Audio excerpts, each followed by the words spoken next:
A VPN, short for Virtual Private Network, is a privacy protection tool that is quickly becoming a must-have. But why do you need a VPN, and how does it work in the first place? A VPN helps your data travel through the internet safely, without big companies or cybercriminals being able to spy on your online activities. Also, a VPN swaps the real location of your device with a new one. This way, you can virtually travel to any country around the globe. So, who can benefit from a VPN? If you're worried about your online privacy, a VPN makes sure your identity and private information are not exposed when you go online. If digital security is your top priority, a VPN gives a nice additional layer of security. It encrypts your data so nobody could see what you send and receive. If you are a human rights activist whose freedom of speech is restricted, a VPN helps you to bypass censorship and speak to the world. Or, if you're on holiday in another country, with a VPN, you can bring your home entertainment anywhere you go. Here's a pro tip: check out Surfshark VPN. It has everything you need in a premium VPN, awesome speeds, and industry-leading protection that covers all of your devices. All you have to do is click connect. Secure your digital life and enjoy everything good that the internet has to offer with a VPN you can trust. Click link in the description and get 81% discount for your first order. Using a wire saw for larger mirrors. Set a drop cloth out and get a wire saw. Lay down a drop cloth under the mirror that you want to remove, just in case it shatters or cracks when you're removing it. To cut through the adhesive on the back, get a wire saw, which is a length of sharp wire with two handles on the ends. You can purchase a wire saw at your local construction or auto parts store. Wire saws are sometimes referred to as cutout wire or razor wire. They are used to cut through tough angles and rely on friction to slice through thicker materials.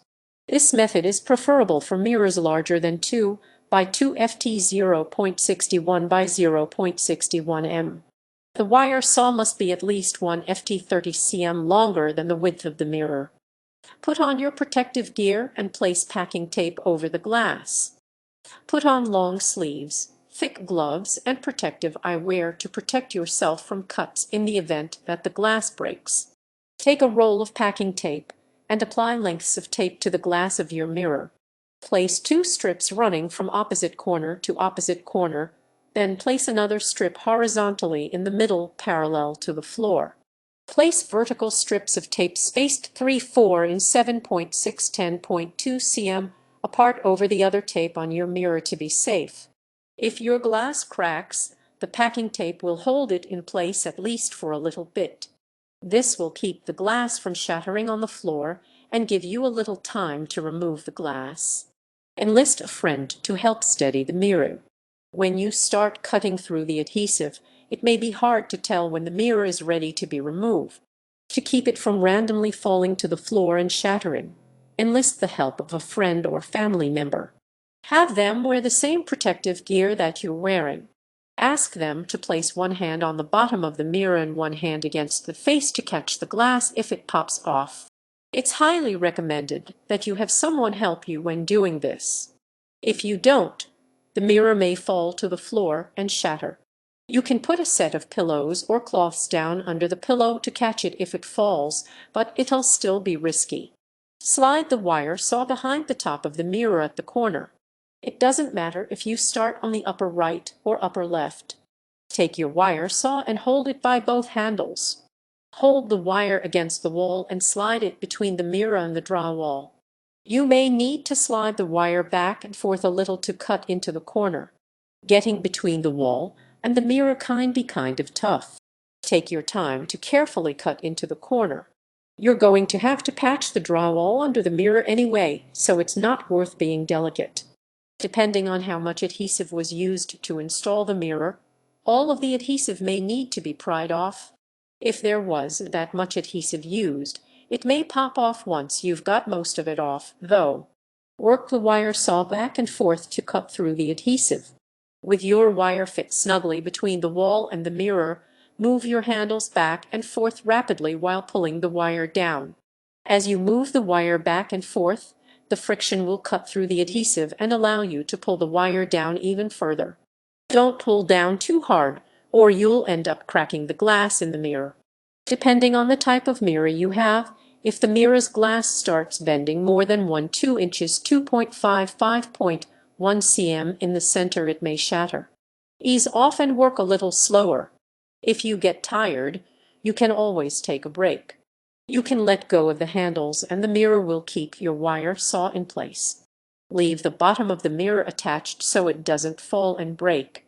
Use your wire saw to slice almost all the way through the adhesive, leaving a length of adhesive once you get near the bottom. For a mirror smaller than 3/4 ft 0.91, 1.22 m on both sides, leave the bottom 1 ft 0.30 m uncut. For mirrors larger than that, leave at least 1.52 ft 0.46, 0.61 m of adhesive on the bottom.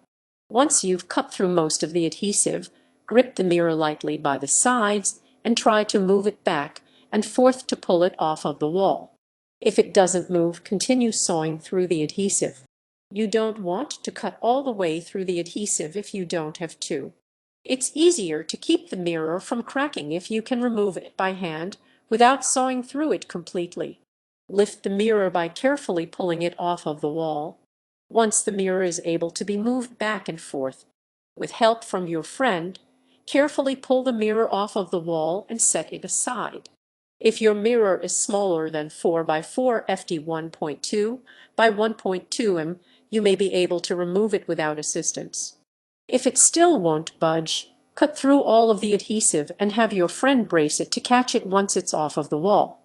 Heating the adhesive on smaller mirrors, put on your protective gear and set out a drop cloth. In the event that the mirror cracks or breaks, you'll want to ensure that you're well protected. Wear long sleeves, thick boots, and a pair of thick gloves. Put on protective eyewear and set a drop cloth out under your mirror. This method is better for wall mirrors that are 2 by 2 ft 0.61 by 0.61 m or smaller. The drop cloth will catch any shards of glass that fall if you break your mirror. Apply packing tape to your mirror to keep it from shattering. When you're prying your mirror off of the wall, you may accidentally break the glass. To keep it from falling everywhere, lay strips of packing tape from each corner to the opposite corner. Place a horizontal strip bisecting the two pieces, and add rows of vertical strips, spaced 1-2 in 2.55.1 cm apart over the 3 original pieces to provide an additional layer of protection. If you're removing tile mirrors, tape each individual tile separately. Use a heat gun or blow dryer to heat the center of the mirror for 15 minutes 30 minutes. Plug in a heat gun and set it on the lowest setting. You can use a blow dryer on the highest setting if you don't have a heat gun. Hold the blow dryer or heat gun 612 in 15-30 cm away from the center of your mirror. Leave it pointed at the mirror for at least 15 minutes to melt the adhesive in the back of the mirror. If the mirror is bigger than 1 foot 30 cm, you can move your blow dryer or heat gun back and forth to heat the entire mirror, but you should consider using a wire saw if the mirror is big enough that you need to move the heat source.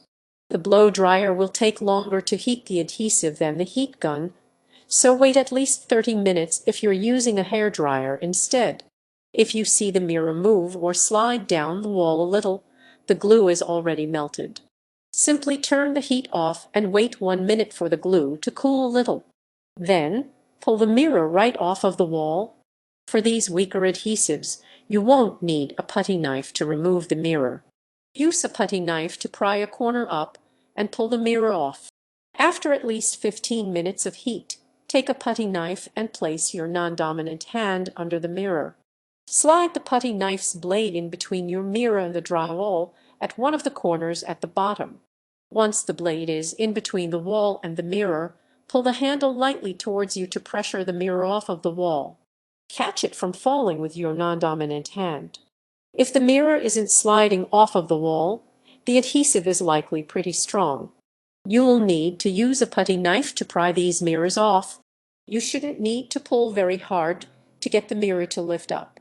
If you feel a lot of resistance, put the putty knife away and keep heating the mirror until the adhesive melts. If the mirror doesn't move when you try prying it, do not apply more force. You will just end up cracking the mirror in half. Either grab or a wire saw or heat it for an additional 15 minutes before trying again.